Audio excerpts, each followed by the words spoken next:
This is Eddie Hearn, Matchroom Boxing. You are watching Sporting Icons. You don't need to be anywhere else. Okay, so Anthony Joshua versus Jermaine Franklin is set to be announced today, Monday, February the 6th, for an April the 1st fight at the O2 Arena. Now, as and when you listen to this video, the announcement may have already happened, so bear with me. Anyway, Jermaine Franklin has said that they ain't going to need the judges. Give them the night off. That's what Jermaine Franklin had to say. Big news. One thing I've learned about boxing, never let the judges decide the winner. April the 1st, tell the judges to take the night off. We won't need them. I don't play boxing. Jermaine Franklin's statement. Now, of course, what he's referring to is the Dillian Whyte fight. It went to the judges' scorecard. He feels that maybe he should have got the decision, however else. I don't agree with that. Because at the end of the day, I think a lot of people who say Jermaine Franklin won that fight are people who didn't really score the fight. They just looked at it overall and thought Jermaine Franklin did better than what he thought he was going to do and went, yeah, I think maybe he won. He didn't. If you score it round by round, he didn't. Anyway, that said, boxing is subjective. Now, him taking on Anthony Joshua. Now, is he going to knock out Anthony Joshua, give the judges the night off? Well, out of his 21 victories, 14 by knockout. So he's a big puncher, we know that. And he did cause Dillian Whyte a few problems in that fight for sure. But likewise, he was out of it in round number 12. Had Dillian Whyte jumped on him earlier, he'd have probably got him out of there earlier, right? But Dillian Whyte was stuck between styles. Obviously, that was his first fight with Buddy McGirt. Buddy McGirt was telling him to just use the jab. Don't go for the knockout. But anyway, that said, so Anthony Joshua, of course, he's coming off back-to-back losses to Alexander Usyk, southpaw. Now he's going to go against an orthodox fighter in Jermaine Franklin. Now, I know some people criticise it. I don't really know why. I mean, for those who say that Anthony Joshua was taking an easy pick, well, were you one of the ones who said that Jermaine Franklin beat Dillian Whyte?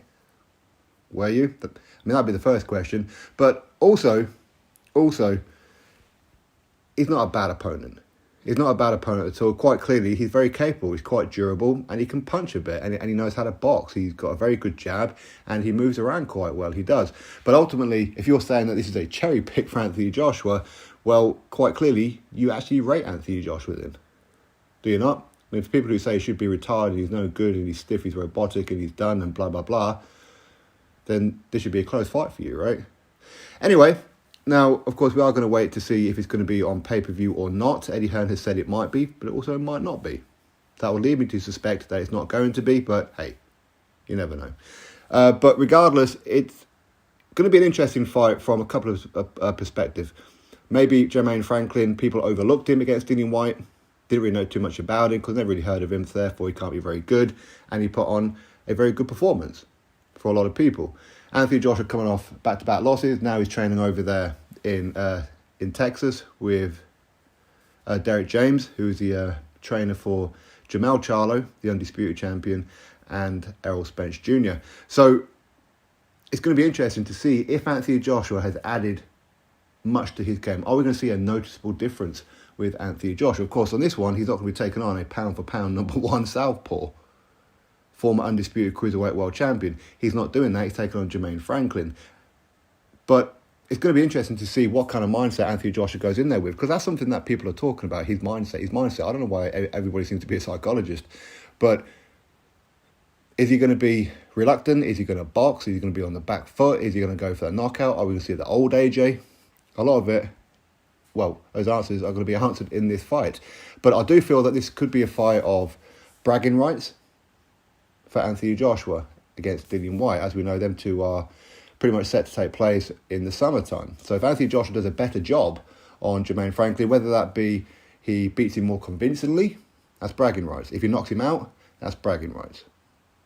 Not that bragging rights mean too much on fight night, because anything can and does happen on fight night, of course.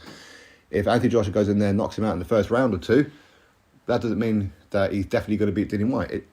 Unfortunately for boxing, it doesn't work that way, okay? This is not a computer game. But ultimately, Anthony Joshua, damned if he does, damned if he doesn't. It didn't really matter what opponent he chose.